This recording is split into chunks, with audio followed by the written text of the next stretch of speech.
Olá, seja muito bem-vindo ao Coletivo, ao seu programa semanal de entrevistas da TV Unifev, afiliada à TV Brasil. Você de casa, é claro, já ouviu aquela famosa expressão: dinheiro não aceita desaforo. Então é esse o nosso assunto de hoje, finanças. É difícil para todo mundo, gente. Então a gente vai conversar aqui hoje. Eu recebo Graziele Delgado e Evandro Valereto. Muito obrigada pela presença de vocês. Nós que agradecemos. É um prazer estar aqui. É um assunto muito interessante. Eu vou falar um pouquinho quem são, né? Graziele Delgado, educadora financeira, especialista em psicologia financeira pela Universidade de Chicago e em finanças e investimentos pela PUC Rio Grande do Sul, não é isso? E o Evandro Valereto, ele é formado em finanças pela Universidade de Michigan, em administração financeira pelo INSP e em governança corporativa pela FGV. É isso mesmo, Evandro? Isso, correto. E os dois são fundadores da Happy Money, do Happy Hub Educacional. Então sejam muito bem-vindos mais uma vez. É um assunto que realmente interessa para todo mundo. E agora me conta, com todo esse currículo aqui, vocês são votuporanguenses? Sim, somos de Votuporanga, passamos uma temporada fora, quase 10 anos em Maringá, no estado do Paraná. Estamos de volta a Votuporanga. Tá certo. E trabalhando com isso por aqui, né? Vocês se conheceram antes ou depois das especializações? Vocês são casados, é isso? Sim. Isso. São casal de fato. A nossa história começou anterior à educação financeira. Inclusive tem muito perrengue aí no meio. Tem muita história, Sério? muito perrengue. Que legal. Você é formado em farmácia inicialmente, né, Evandro? Inicialmente farmácia, pela Unifev. Aí legal. A vida foi levando para esse caminho de administrar negócio. Desde cedo eu já estava exposto a negócio da família. Depois eu tentei sozinho também tocar o meu próprio negócio. Tivemos as dificuldades no meio do caminho, né? E tudo isso foi levando para essa área das finanças. Entendi. E aí foram para lá, então. A gente chegou naquele ponto que o casal ele começa a conflitar por causa de problemas financeiros, né? Então a gente chegou nesse ponto e aí a gente entendeu que a raiz do problema estava no financeiro, principalmente porque eu sou um pouco mais consumista, né? Toda mulher, né, amiga? O marido é mais, né? Segura um pouco mais, mas eu já era mais consumista, comprava bastante, não via o dinheiro ir embora. E aí a gente chegou nesse ponto que a gente olhou e falou: calma, e se a gente organizar as finanças e ver o que acontece? Então foi assim que a gente começou a buscar. E aí foi tão impactante na nossa vida esse conhecimento que veio essa necessidade de, poxa, e se mais pessoas soubessem sobre isso? E se nossos amigos e familiares soubessem sobre isso? E a gente começou a pegar os amigos do trabalho e ajudar e dar umas consultorias. E foi assim que a gente começou. Que bacana, muito bom, muito bom. E realmente deve ajudar muita gente. Porque os dois também escrevem uma coluna no jornal A Cidade, aqui de Votuporanga, que é a coluna Dinheiro A2. Vocês aí de casa devem ter lido já vários artigos. Sou leitora da coluna também, acho muito interessante. Porque ainda falta educação financeira para os casais, né? Totalmente. Bastante. É uma questão cultural do país, né? A nossa geração, eu e a Grazi, a gente está na faixa de 30 anos de idade. Os nossos pais não tiveram, né? Viveram hiperinflação, então era o gasto imediato, né? E, então é a questão cultural e os pais não passaram para os filhos, né? E hoje é o desafio, né? E hoje a gente vive ainda a cultura do consumo, que ainda somos bombardeados o tempo todo, né? São criadas necessidades o tempo todo, então a gente ainda vive essa era da internet, das propagandas, dos aplicativos, então o tempo todo a gente está sendo estimulado a consumir. E aí na vida a dois, acabam aparecendo problemas que às vezes nem parecem financeiros. Por exemplo, às vezes alguém começa a reclamar da falta de romantismo, da falta de experiências a dois. Isso não parece financeiro, mas quando você olha para a organização financeira do casal, você vê que falta ali um dinheiro designado para viver experiências, um dinheiro designado para o romance, para ter experiências diferentes. Então, mesmo os problemas do casal que parecem ser algo que não tem nada a ver com dinheiro, quando você começa a organizar as finanças, você vê que dá para resolver, né, dessa forma. Então, isso é muito legal e nos chamou muito essa atenção. Mas é aí que tá, né? Como organizar a tal da finança, ou coisa difícil que é organizar dinheiro, gente. Quais são as dicas que vocês dão, vocês que vivenciaram isso, né? Contaram aí os problemas que vocês tiveram e aí enxergaram o quanto era importante fazer isso. Quais as dicas básicas para quem tá assistindo a gente agora e repensando? Vamos melhorar? Como é que tá? Eu acho que o principal é sair do automático, né? Sai do automático. Isso foi muito importante pra gente, né? Que seria sair do automático? Sair nessa do deixa a vida me levar, a vida leva eu, vou passando o cartão, vou pagando as contas, dia 20 acabou o dinheiro, eu já entro no cartão de crédito e vou vivendo até chegar ao próximo salário. Então, você sair do automático é você abrir sua fatura do cartão, olhar o que tem lá dentro, falar, opa, isso aqui não precisava, isso aqui eu podia esperar, isso aqui eu podia organizar melhor. É você olhar para o seu salário e ser um pouco mais estratégico de como o seu mês vai acontecer financeiramente. Então, você entra no mês ou você entra na sua semana, para quem tem dificuldade é mais interessante fazer semanal.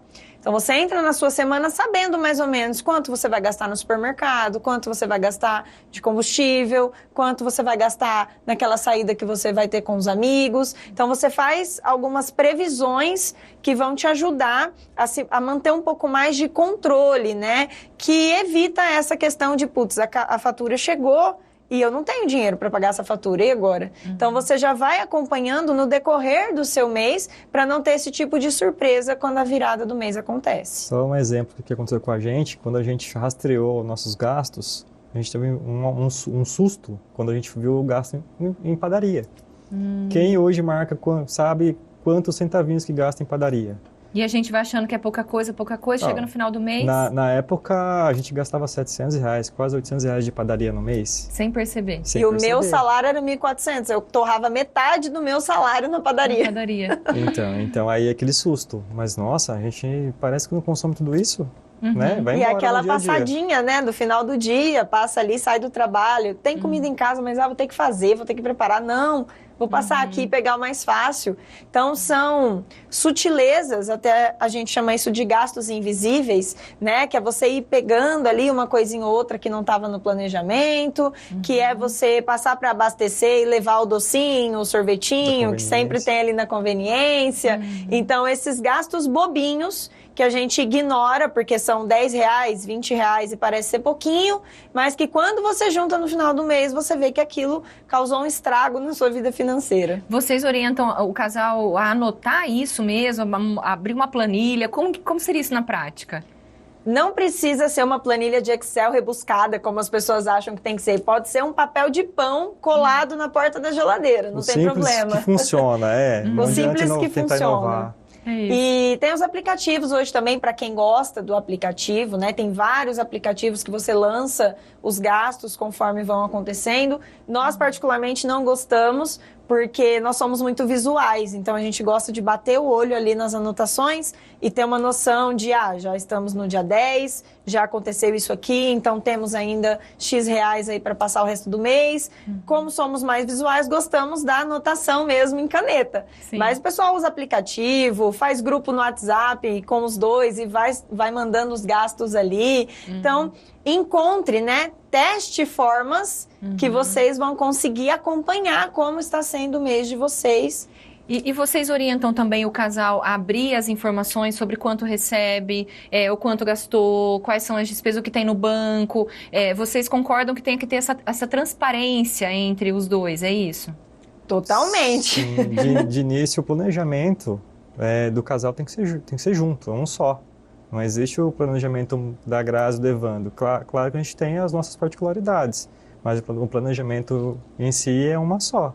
E o bom planejamento é o que vai me deixar fazer minha unha, comprar as coisas que eu gostaria de comprar e que vai deixar ele também cobrir as necessidades dele. E claro, aí nesse planejamento tem o espaço dos sonhos, porque isso é que vai nos motivar, né? É isso que vai motivar guardar uma poupancinha mensal para investir, é o que vai te motivar a chegar e anotar, porque sem um motivo maior você não vai fazer também.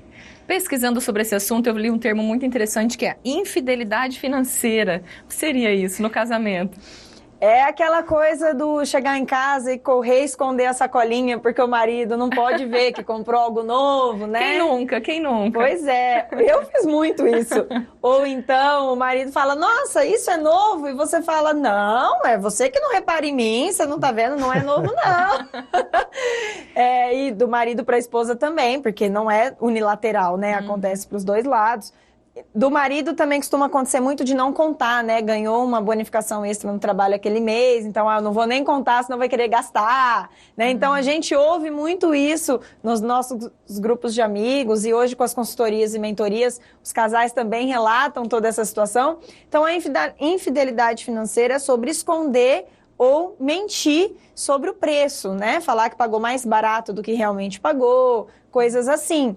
E por que infidelidade financeira? Porque isso normalmente é a origem de muitos conflitos. O dinheiro está sumindo, o casal chega naquele ponto que não consegue viajar, quer trocar de carro e nunca consegue, a não ser que for fazer uma dívida. Então, entra naquele lugar que parece que a gente nada e morre na praia, mas parece que a gente não está gastando nada, a gente não gasta nada mais do que o essencial. Para onde está indo esse dinheiro? Então, a infidelidade financeira, ela vem disso, né? Dessa coisa de tentar esconder do outro. E o casamento, você escolher alguém para compartilhar a vida com você. Então, você compartilha a cama, você compartilha as contas, você compartilha a vida e não compartilha o dinheiro, né? Não faz sentido. Tudo bem se quiser manter as contas separadas, não é uma regra que as contas precisam ser juntas, mas o planejamento precisa ser feito a dois. Os sonhos, tanto os que há em comum quanto os individuais, precisam ser colocados nesse planejamento, as particularidades e necessidades de cada um precisam ser colocadas nesse planejamento, porque o impacto disso não é no dinheiro, o impacto disso é na qualidade de vida desse casal. Bom, vocês têm experiência internacional. Eu queria, então, saber, na análise de vocês, como os nossos amigos estrangeiros lidam com o dinheiro. Porque a gente sabe que educação financeira não é o forte dos brasileiros. Estou errada? Sim. Culturalmente, eles lidam diferente com o crédito. A questão de comportamento deles é um pouco diferente. Na parte do consumo, a Grazi, que estuda essa parte comportamental, ela sabe dizer melhor, porque é a parte que é do ser humano, é a parte animal do ser humano, que está ativa ali. Sim. Em termos de consumo não é muito diferente não, a gente vive essa sociedade imediatista que eu comentei no começo no mundo inteiro, né? Salvo as exceções de países mais críticos em termos econômicos, todo mundo hoje está vivendo essa questão das redes sociais, desse consumismo, das empresas, do próprio... Hoje consumir é sobre ter uma identidade, então você consumir uma marca não é só a qualidade daquela marca, mas é sobre você pertencer a um grupo. E o ser humano tem a necessidade de pertencimento desde que nós existimos como ser humano. Então, isso é muito parecido. As particularidades vêm em relação, por exemplo, a investimentos. Então, nos Estados Unidos, você tem 60% da população que investe em bolsa de valores. São pessoas que já têm uma noção maior de aposentadoria, né? Mas, ao mesmo tempo, é também um país que consome absurdamente. Então, são nuances comportamentais que são diferentes. Em termos de investimento, eles estão mais adiantados do que nós, mas nós começamos a trilhar esse caminho, né? Até 10 anos atrás, educação financeira no Brasil era coisa de especialista, era coisa de administrador, era coisa da galera de contábeis. Não era algo que estava disponível para todas as pessoas acessarem. Hoje, graças à internet, nós temos isso acessível a qualquer pessoa que se interesse pelo assunto. Então, nós estamos passando uma revolução em relação à educação financeira que os Estados Unidos passaram, por exemplo, na década de 80, começo na década de 90. Né? Hoje, menos de 3% da população brasileira investe em bolsa de valores. Então, essas diferenças comportamentais existem, mas na essência do ser humano, necessidade de pertencer ao grupo, a identidade, o consumir, o ter o melhor que eu posso ter para mim, é igual para todo mundo. E como combater esse analfabetismo financeiro aí dos brasileiros? Quais são os conselhos, as dicas? Hoje é começar da base, né? Porque o adulto ele é muito mais complexo fazer essa mudança, né? Depende de muitos fatores, principalmente do adulto querer e ter a consciência, né? Que precisa e da necessidade da mudança. Mas aí entra na base, que é pelas crianças, os jovens e adolescentes. Essa educação ali desde os primeiros anos de vida, né? Por isso que a gente enxergou isso e criamos a Happy Money, né? Sim. Voltada para esse sentido, né? Para esse público jovem. Isso, é porque o nosso cérebro ele tem essa estrutura, né? Que a criança, ela aprende com muito mais facilidade, né? A criança, ela aprende só de estar num ambiente que conversa sobre dinheiro, que ela vê os pais planejando as compras, as contas do mês e tal, ela já vai absorvendo isso. O adulto, para aprender isso, ele precisa de uma motivação. É diferente, não é tão automático quanto é na criança. E as nossas crenças sobre dinheiro, sobre tudo, na verdade, na vida, elas são construídas em nós até 8, 9 anos de idade. Então, a criança, ela constrói essas crenças dentro do ambiente que ela está, do que ela ouve, do que ela assiste, do que ela lê, do que ela vivencia em casa. Então, a gente entendeu que começar pelas crianças e pelos adolescentes é o que vai, de fato, impactar lá na frente toda essa cultura que nós temos. Essa cultura do consumo, essa cultura da falta de consciência, da falta de investimento, até do medo do investimento, porque nós, há pouco tempo atrás, em termos de história do Brasil, nós ainda vivíamos uma inflação gritante, nós ainda vivíamos problemas econômicos que não permitiam que você fizesse planos de longo prazo, né? Os nossos pais e avós não podiam pensar em guardar dinheiro por um ano para fazer alguma coisa. Precisava garantir ali que aquela compra fosse feita, porque daqui 2 semanas o preço estava o dobro, né? Então, essa estrutura mais estável que a gente vive hoje, ela permite esse planejamento de mais longo prazo. E aí, isso a gente precisa, de fato, começar a ensinar as crianças e adolescentes, porque eles vão crescer já com essa consciência diferente. É como aconteceu com a questão de reciclar lixo. Na minha geração, por exemplo, os meus pais não tinham isso. Eu levei da escola, né? Eu levei da minha educação de escola essa necessidade de reciclar o lixo, de cuidar melhor, né, do que a gente descarta e tudo mais. Então, nós acreditamos fortemente que a educação financeira possa passar por esse mesmo processo, das crianças e adolescentes levarem para casa aquilo que elas aprendem, no caso, no nosso curso. Então, eu ia perguntar, a Happy Money, ela é voltada para cursos, voltados para adolescentes, crianças, são cursos presenciais? Explica um pouquinho para a gente aqui. Isso, hoje a Happy, ela é um hub educacional, que ela oferta 3 tipos de solução, né? Ela oferta os cursos de educação financeira, que é a nossa parte, ela oferta os cursos de oratória e comunicação também para esse público, e o letramento tecnológico, toda a parte de programação, o letramento digital. Então, nós somos responsáveis pela parte de educação financeira. Hoje nós temos mais de 60 franquias distribuídas pelo Brasil. Os cursos são presenciais. A educação financeira a gente começa com 8 anos de idade, né? Os outros cursos têm cursos para crianças mais novas. E a gente já vê, nesses anos, a gente fundou a Happy em 2019, e a gente já vê um impacto muito grande nas famílias dos nossos alunos que passaram por nós. Porque hoje são famílias que os pais começaram a se interessar porque os filhos trouxeram, né, esse jeito diferente de pensar.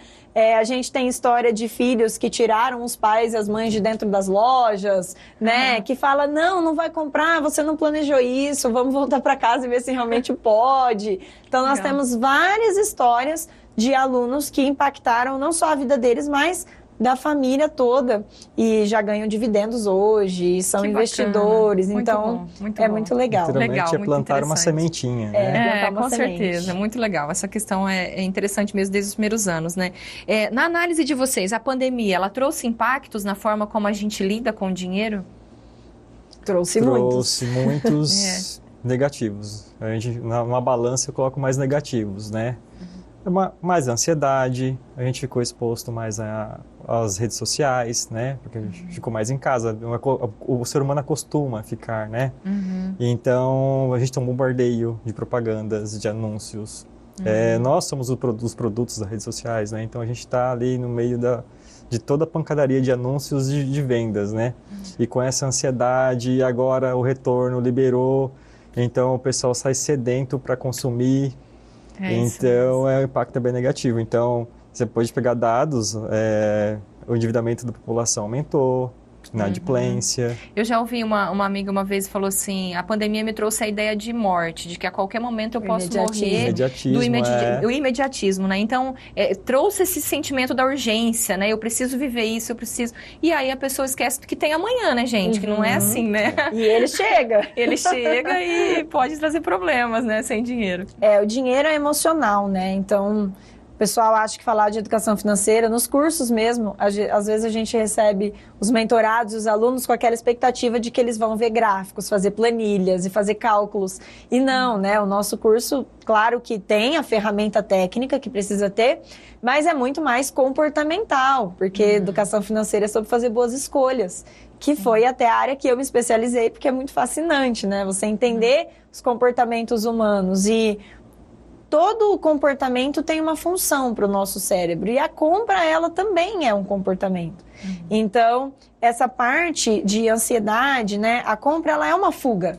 Ela é uma fuga de frustrações, ela é uma fuga de ansiedade, ela entra no lugar de satisfação de prazer. Então, se eu sou uma pessoa que tem pouco lazer ou que aproveita pouco, né? Se a gente chama isso de pagador de boletos, né? Se eu sou só um pagador de boletos que vive ali para pagar boleto, eu não tenho na minha vida lazer, hobbies, autocuidado, coisas que me trazem essa sensação de vida, de valer a pena, eu vou para a compra como uma fuga. Então, a compra acaba pegando esse lugar de satisfação, porque o ato de comprar gera a liberação de hormônios ligados à satisfação na gente, isso é biológico, então acaba sendo uma fuga muito fácil para essas questões emocionais.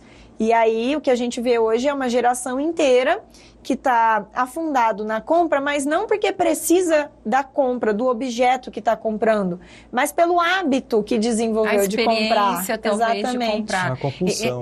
A compulsão. Mas essa questão é muito interessante, você está dizendo, porque essa questão da consciência, né? Ter a consciência, por que eu estou comprando isso, né? Eu acho que realmente é a essência, né? Para você não cair em armadilhas, né? E gastar sem perceber, né? Mais ou menos por aí. E o autoconhecimento, né? Que é entender o que é importante para mim. Nós passamos pela experiência de vender o nosso carro há 3 anos atrás e foi uma experiência interessante, porque nós entendemos que para a vida que a gente vivia, para o contexto que a gente estava inserido, não precisava, era algo caro para a gente manter e a gente precisava usar o nosso dinheiro para investir, para viajar, para fazer outras coisas que são importantes para nós. E o pessoal em volta, os amigos, os familiares mais próximos, não, mas como assim? Vocês vão ficar sem carro? E nesse movimento, nessa cobrança, nessa pressão emocional que a sociedade exerce sobre nós, a gente acaba, às vezes, não parando para questionar, mas será mesmo que eu preciso desse bem? Será mesmo que isso faz sentido para mim? Você só vai na onda, né, de viver essa pressão que a sociedade acaba colocando. Porque, queira ou não, hoje, o carro, as marcas que a gente usa, o tipo de vida que a gente tem, principalmente que a gente mostra nas redes sociais, ele é um distintivo social de que grupo a gente pertence. Então, quando você se vê, e nós já atendemos muitos mentorados assim, você tá naquela jornada de comprar, porque o celular sempre muda todo ano, nunca é suficiente, o carro você acabou de pagar um, você já entra no outro. Então, você entra nesse looping de consumo que as suas vontades, de fato, talvez não estão sendo saciadas.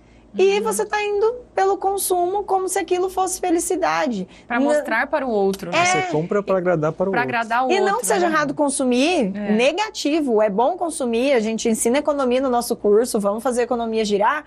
Mas até que ponto que a gente precisa consumir atendendo às expectativas dos outros? Vamos olhar um pouco mais para as nossas, porque a gente vê casais, às vezes, que a gente atende muito, afundados em dívidas para tentar manter um padrão que não é o que o casal queria estar vivendo, é para mostrar para o pai, é para atender essa expectativa de outras pessoas, né? Entendi. Então, vem muito desse movimento interno também, de olhar para o dinheiro. E aquela questão do eu mereço, né? A gente trabalha muito e tal, a vida do brasileiro é sofrida, aí ele fala, não, eu mereço, aí eu vou lá e compro. E aí passa todos os dias dizendo, eu mereço, e assim vai. É a justificativa para fazer coisas erradas, né? Eu brinco, ninguém usa o eu mereço para comer uma salada, não. Né? Uma maçã. Para fazer um investimento, ninguém usa o eu mereço, a gente usa o eu mereço para quê? Para comer pizza, para fazer compra que não devia, né? Vai para as festas. Essa sensação que é isso, é esse tampar o buraco de, putz, eu passei um ano tão terrível, eu aproveitei tão pouco, eu me senti tão infeliz, eu passei por momentos tão difíceis que agora eu vou compensar. Gastando. E outra coisa que acontece muito também quando a gente vê promoção, né? Nem sempre a gente está precisando daquele determinado produto, mas ele está num precinho tão bom, você fala, não, vou pegar, vou aproveitar. E aí também é outra armadilha, né? Aí o marketing, né? O marketing trabalha nessa parte, né? Na neuro nossa, para chamar atenção e ver um gatilho. Então, a promoção, o último item da lista, da loja. Últimas unidades. É um gatilho. Então, nós temos muito forte, né, essa necessidade de não perder essa oportunidade, né? A gente odeia perder. E isso é muito forte na gente. O Kahneman, que é um Nobel de Economia, que é dessa parte de ciências comportamentais, ele nem é da economia, ele é psicólogo. Mas ele que trouxe, ele é um dos pais da economia comportamental.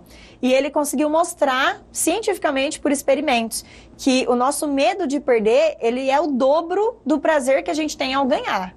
Então, assim... Inclusive a dor. Inclusive a dor. Então, você pode, assim... Se você perdeu R$20, não basta você recuperar os R$20. Para você ter a mesma sensação de satisfação, você tem que recuperar 40.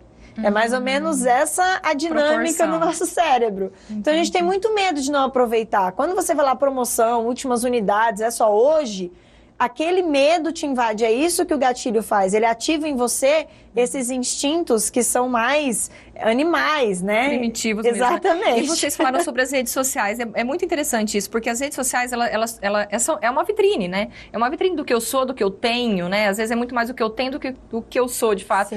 E aí atrapalha bastante também, né? E estimula, que é o que você falou do marketing, né? Então, você abre as redes sociais ali o tempo todo, estão tentando te vender alguma coisa, né? É importante ter essa noção, né? E quanto mais personalizado, pior, né? Porque é esse o poder da rede social. A inteligência artificial por trás daquilo tudo. Exatamente. Ele entende o que você gosta. E aí, quando você está olhando coisas que você gosta, é muito mais fácil ativar esse gatilho. Então, você já está ali pesquisando alguma coisa que você já está a fim de comprar. Você pesquisou um tênis. Opa, ela está pesquisando tênis. Vamos bombardear ela de tênis. Então, isso só aguça esses gatilhos e dão mais poder para esses estímulos de compra. E hoje tem as compras com um clique, né? Você não precisa mais malemar colocar os dados do cartão lá. Você aperta um botão, já fica comprou. Salvo, chega na sua casa. E pronto. Só fazendo uma observação, as redes sociais não são as malvadonas assim, não. Nada disso. É só... É a forma um como business, a gente usa. é um negócio, né? O importante é a gente ter consciência das nossas escolhas, não, sabe, por isso a gente fala sair do automático, é ter consciência. Agora, uma dica prática. Quando o valor à vista é o mesmo que o a prazo, vocês aconselham parcelar? Aí depende, né? Depende de quê? Conta pra gente. Depende se tá podendo parcelar, né? Se você vai ter dinheiro depois para pagar, é isso? Isso, se você não vai se embolar no futuro, não tão longo, próximo, né? O que mais? O pensamento é o seguinte, toda vez que você parcela, você está jogando essa conta para o futuro. Você está contando com dinheiro que você ainda vai ganhar, você ainda não tem. Então, você está vendendo seu tempo. Toda vez que você parcela, você está vendendo seu tempo. Então, se você não tem um fluxo de caixa, uma organização financeira que te permite colocar aquela parcela sem impactar a sua qualidade de vida, tudo bem. Que é o que a gente chama do uso inteligente do cartão. A gente já tem o dinheiro investido, a gente não está contando com o dinheiro que a gente ainda vai ganhar no futuro, e a gente parcela aquilo porque tem um certo ganho com a inflação. Né? Os R$1.000 de hoje não vão custar os mesmos R$1.000 daqui 10 meses. Só que aí a gente não está vendendo esse tempo para o futuro, né? Comprometendo essa renda futura. Agora, quando você só vai parcelando porque, não compensa, vou parcelar porque o preço à vista está o mesmo. Mas você não olhou para a sua organização financeira, você não olhou se aqueles R$100 da parcela vai impactar os seus futuros meses, porque você vai ter escolhas mais restritas. Se você ganha 1.000 e você parcelou 100, você vai ter 900 nos próximos meses. Então, não é só a questão do compensar o preço e o desconto do à vista. Tem também essa questão da sua organização financeira, como que isso impacta o seu futuro. Bacana. Muitas pessoas se embolam nesse processo. Mas compensa parcelar porque é o mesmo valor. Vai parcelando, até se embolar. Pois é. E agora a gente tá aí, né? Fim de ano, Copa do Mundo, Black Friday, férias, começo de ano. Meu Deus, é tanta coisa. É muita atividade, né? Assim, e a gente quer participar de tudo. Tem amigo secreto, tem festa da família, tem aniversários. Enfim, é uma época muito intensa. E a gente tava falando da pandemia, né? Passou a pandemia, tá todo mundo com sede de viver, né? Quais são os conselhos que vocês dariam nesse momento para as pessoas não se enrolarem? Respira. Primeiro. Calme.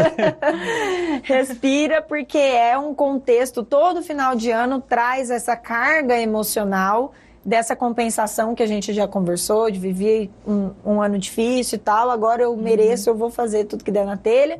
Só que a gente não pode esquecer que no começo do ano tem aí IPTU, IPVA, todos os Is da vida, para quem tem filhos, material escolar, tem toda a questão aí de rematrícula nos cursos extracurriculares. Quem é profissional liberal tem todos os conselhos aí da vida para serem pagos. Então tem uma enxurrada de coisas que chegam no começo do ano que a gente tem que tomar cuidado, porque senão você já começa o ano endividado, você já começa com a corda no pescoço, justamente porque você pegou os gastos desse ano, jogou no cartão, então você já começa o ano com metade do seu salário comprometido com o cartão que você gastou nesse período. Então toma cuidado, respira, chegou o 13º, dá uma respirada, fala, bom, as contas do ano que vem, essas contas que eu já sei que vão acontecer, elas já estão certas? Né? Já está tudo separado para isso, já está tudo organizado? Se não tiver, calma. Respeita primeiro essas obrigações, cuida dessas obrigações, aí sim, sobrou dinheiro, aí você se permite, né? E tomar muito cuidado com esses estímulos de compra, porque a gente sai para passear no comércio nessa época. Sim, E a gente tem que dar presente, de amigo secreto, como eu falei, Natal. Como administrar isso tudo? Quais são as dicas para economizar na hora dessa compra? Primeiro, fazer uma previsão de quanto você pode gastar, né? Hoje, os amigos secretos, eles já têm, né, esse valor teto do presente e tudo mais, então isso já ajuda. Mas entre em dezembro sabendo mais ou menos quanto você pode gastar em cada coisa, em presentes, em festas e tudo mais. Olha para as contas que você já tem, que já estão acontecendo na sua vida, e vê o que sobra para fazer esse tipo de coisa. Tenta respeitar essa possibilidade que o seu dinheiro está te dando nesse momento. Porque por mais que seja mais doloroso agora, segurar um pouquinho, é um problema que você não vai ter no futuro. Você está aliviando o seu eu de daqui 3 meses sentar e chorar com a parcela do IPVA, do IPTU e tudo mais, né? Então, vale a pena olhar com cuidado para essa época do ano, tentar sair desse emocional do preciso compensar agora tudo que foi ruim, porque senão você entra nesse looping de entra ano, sai ano, é sempre a mesma coisa. Você começa endividado com as compras de Natal. A gente tem no Brasil 500 feriados de troca de presente durante o ano. A gente sempre tem motivo para gastar no Brasil. Então, começo de ano, aí já vem Carnaval, aí já vem Páscoa, aí já vem Dia das Mães, Dia dos Namorados. Sempre então, tem. Sempre tem uma ocasião. E você tá sempre parcelando o presente e fica pagando em 2, 3 vezes. E aí essas parcelas começam a se encontrar na sua fatura, né? O presente da mãe encontra com o presente do namorado na fatura e já vira aquela salada. Então, é melhor colocar o pé no breque agora. Dá uma freada, pensa bem o que você vai fazer nesse novembro e dezembro, para você começar janeiro já com mais ânimo e mais espaço no seu orçamento para fazer escolhas, exatamente. Mas vamos pôr que mesmo assim gastei tudo que eu não tinha, e agora o que eu faço, meu Deus, lá em janeiro? Como reorganizar isso tudo? Aí só tem 2 opções para o endividado, né? Ou ele gasta menos ou ele faz mais dinheiro. Né? Eu queria poder ter uma terceira via para oferecer. Vai ter que correr atrás de prejuízo, né? E nem sempre é fácil, depende do grau que você se endividou, né? Que você se alavancou. Se for uma dívida assim mais rápida, que não tem tantas parcelas por tanto tempo e tal, dá para resolver mais rápido. Dá de repente para você tem uma moto, vende a moto, quita tudo, respira, organiza, depois você compra a moto de novo. Então dá para fazer esses sacrifícios mais pontuais que você consegue recuperar. Agora, se for aí uma dívida que já vem se arrastando, ou se for uma dívida muito alta, de repente de um imóvel financiado que você já não conseguiu pagar e já está embolado, aí precisa de uma estratégia um pouco mais eficiente e com um pouco mais de um grau de complexidade mesmo para você organizar resolver, isso. Né? Tá, agora voltando a falar sobre a educação financeira das crianças, né? Como tratar a questão do dinheiro com criança? É algo um pouco complexo e tal. Como educar essa criança para o futuro? De início, trabalhar escolhas. Pode ser até escolhas simples que não envolvam dinheiro. A criança tem que já ter a consciência que tudo na vida é escolhas. Já vai ser um caminho para a parte financeira, que aí, a partir que ela tiver exposição ao dinheiro, você vai trabalhar em questão de escolhas, né? Sempre ter opções, o mais barato, o mais caro, né?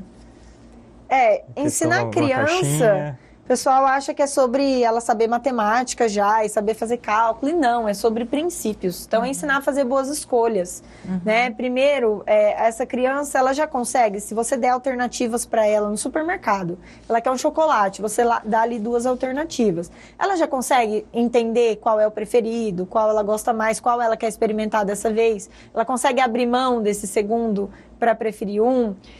Quando a criança pede alguma coisa na rua, né? Você sai na rua para pagar conta, para fazer suas coisas, essa criança vê uma vitrine, pede e tal. Como que você aborda isso com essa criança? Né? Porque esses momentos são os momentos que a gente cria as crenças limitantes, tá? Quando a mãe vira e fala assim, ou o pai, não tem dinheiro.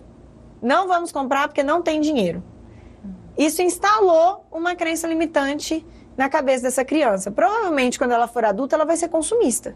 Porque ela vai compensar a escassez, que tudo não tinha dinheiro na infância. Agora que eu trabalho e ganho meu dinheiro, eu vou comprar tudo que me der na telha. Então, há essa compensação. É muito mais interessante você responder algo do tipo, olha, a gente saiu de casa, não foi para comprar isso hoje. Então, a gente vai olhar o preço, a gente vai para casa, a gente vai entender na nossa organização se isso entra, como entra. Vamos nos esforçar para comprar isso, se é isso mesmo que você deseja? Porque aí você não está ensinando a criança a escassez, que nunca tem dinheiro para nada. Você está ensinando que quando você deseja algo, você precisa parar, planejar, entender como que aquilo pode ser, né? Criar uma estratégia para conseguir conquistar aquele objetivo. Então, isso são coisas que não depende da criança saber fazer cálculo, nem nada do tipo. São coisas do dia a dia. Outra crença limitante que eu tinha, né? E aí eu vejo muitos alunos terem é achar que o cartão de crédito é infinito, né? Porque a gente ouve os adultos, né? Hoje não se anda mais com cédula na carteira, mas quando eu era adolescente, eu via minha mãe falar assim, nossa, esqueci de tirar dinheiro, vou passar o cartão. Aí o que eu pensava na minha genialidade? Opa, quando minha mãe não tem dinheiro, ela passa o cartão. Então, quando não tem dinheiro, é só passar o cartão que vai dar certo. É um dinheiro mágico. É um dinheiro mágico que aparece no cartão da minha mãe. Exatamente. Vocês são a favor ou contra a mesada? Depende. Como de novo, como sempre. Como instrumento de educação é válido. Como instrumento de educação financeira, né? A gente defende que mesada não pode ser presente. Junto com a mesada, junto com o dinheiro, vem uma responsabilidade. Então, por que essa criança está ganhando mesada? É para ela aprender a gerir o dinheiro? Então tem que ter regras. Então eu estou te dando uma mesada, mas a partir de agora, a cantina da escola eu não pago mais. Você vai ter que se organizar com os seus lanches e bancar isso. Olha, eu estou te dando uma mesada, mas sua saída com os amigos, aí os adolescentes, né, que começam a querer sair, essas saídas com os amigos eu não vou te dar mais. Isso aqui é o que você tem para passar o mês. E se você gastar tudo... Aí você já vai trazendo esse raciocínio, né, para a criança. Então... Exatamente. Então, assim, cuidado ao pagar coisas. Então, tem muitos pais que, na boa intenção de desenvolver o raciocínio de que eu ganho dinheiro pelo trabalho, eu começo a pagar por arrumar a cama, lavar uma louça, tirar notas boas na escola. E aí, muito cuidado, porque essa criança precisa entender que tem coisas que não são pagáveis. São obrigações. São obrigações. Ela ir bem na escola, ela arrumar a própria cama, ela arrumar o próprio quarto. Se você começar a pagar por isso, você corre o risco desse adolescente, quando ele crescer, virar para você e falar, eu não quero receber, não vou fazer. Então, você perde um pouco essa questão de mostrar o valor do trabalho. Se você for atrelar atividades da criança à mesada ou à semanada, coloque sempre coisas que não é da obrigação dela fazer, né? Então, você não vai colocar arrumar a cama e tirar boas notas, porque isso é obrigação. Você vai colocar ali uma ajuda extra que ela vai te dar, ou uma iniciativa extra. Eu tenho uma amiga que se tornou amiga, mas a filha foi minha aluna, que ela bonifica os filhos quando eles tiram uma nota maior que 9 no ano. Então, não é só tirar notas boas, é manter a média alta durante o ano todo. Então, já que você manteve a média alta o ano todo, agora você vai ser bonificado. Entende? Tá, entendi. Então, legal. Muito cuidado para não criar uma criança que vai negociar com você. vai falar, não, isso eu não quero mais fazer, então não precisa pagar. E elas são espertas, né? A gente sabe que elas são. Bom, agora falando um pouco sobre gestão de empresas, né? Às vezes o médico, ele entra na carreira, né? O advogado, o jornalista, abre uma empresa, é autônomo, e nem sempre essa galera sabe lidar com dinheiro, né? Eu falo por mim, né? Como jornalista, abri minha agência, e aí? Como gerir tudo isso, né? O que vocês aconselham? Contratar um profissional? É esse o caminho mesmo ou não? Sim, se tiver... Bom, quando a gente inicia um próprio negócio, sai da faculdade, geralmente a gente não sai com muito dinheiro, a gente... É o basal. Então, de início, é comum a gente fazer todas as atividades da empresa, né? Desde a contabilidade, a gente não já coloca um terceiro, né?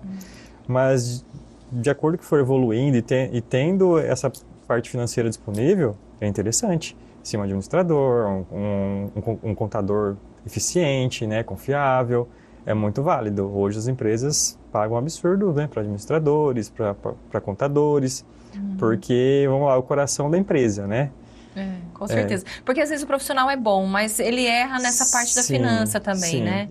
E tem a questão das vezes a pessoa falar assim, pensar assim, mas a contabilidade é só uma burocracia que eu tenho que ter, eu vou pagar esse aqui mesmo baratinho, às vezes, que é tem aquelas assinaturas até pela internet, né, que você gere, e não tem problema se você vai aprender a fazer.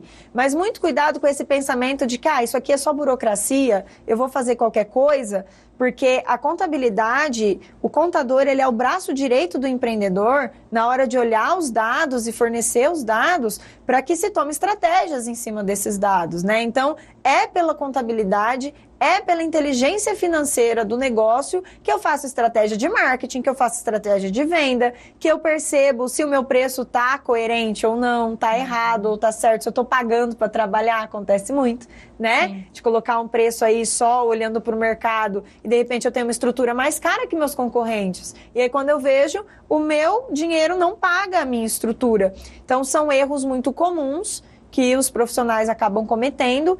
E aí vale muito a pena buscar, se você está no início e você não pode pagar funcionários e tudo mais, vale a pena você talvez buscar cursos, né, e buscar esse conhecimento com pessoas que já têm essa experiência, mas o contador, que é uma exigência até da Receita Federal e tudo mais, é muito bom ser muito cuidadoso com isso, porque é o coração da sua empresa. O financeiro, ele é um pilar para manter sua empresa de pé. Então, é muito importante que esse profissional seja escolhido com carinho.